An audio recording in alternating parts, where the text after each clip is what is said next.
ಬೆಳಗ್ಗೆ ಶಾಲಾ ಕಾಲೇಜುಗಳಿಗೆ ತೆರಳಲು ಸಮರ್ಪಕ ಬಸ್ ಸೌಕರ್ಯ ಇಲ್ಲ ಎಂದು ಆರೋಪಿಸಿ ಶಾಲಾ ಕಾಲೇಜು ವಿದ್ಯಾರ್ಥಿಗಳು ಕೆಎಸ್ಆರ್ಟಿಸಿ ಬಸ್ ತಡೆದು ಪ್ರತಿಭಟನೆ ನಡೆಸಿದ ಘಟನೆ ಚಾಮರಾಜನಗರ ಜಿಲ್ಲೆಯ ಹನ್ನೂರಿನಲ್ಲಿ ಗುರುವಾರ ಬೆಳಗ್ಗೆ ಜರುಗಿದೆ.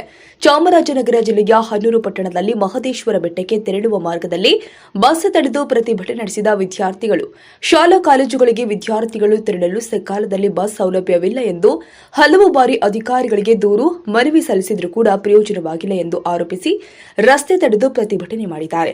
ಇನ್ನು ಸ್ಥಳಕ್ಕೆ ಬಂದ ಹನ್ನೂರು ಪೊಲೀಸರೊಂದಿಗೆ ಪ್ರತಿಭಟನೆ ಮಾಡ್ತಾ ಇದ್ದ ವಿದ್ಯಾರ್ಥಿಗಳು ವಾಗ್ವಾದಕ್ಕಿಳಿದಿದ್ದಾರೆ. ಪ್ರತಿಭಟನೆಯಿಂದಾಗಿ ಹನ್ನೂರು ಮಹದೇಶ್ವರ ಬೆಟ್ಟದ ಮಾರ್ಗದ ಕೆಲ ಗಂಟೆಗಳ ಕಾಲ ವಾಹನ ಸಂಚಾರವಿಲ್ಲದೆ ಪ್ರಯಾಣಿಕರು ಭಕ್ತರು ಉರಿ ಬಿಸಿಲಲ್ಲಿ ಬಸ್ನಲ್ಲಿ ಕುಳಿತುಕೊಳ್ಳುವ ಪರಿಸ್ಥಿತಿ ನಿರ್ಮಾಣವಾಗಿತ್ತು.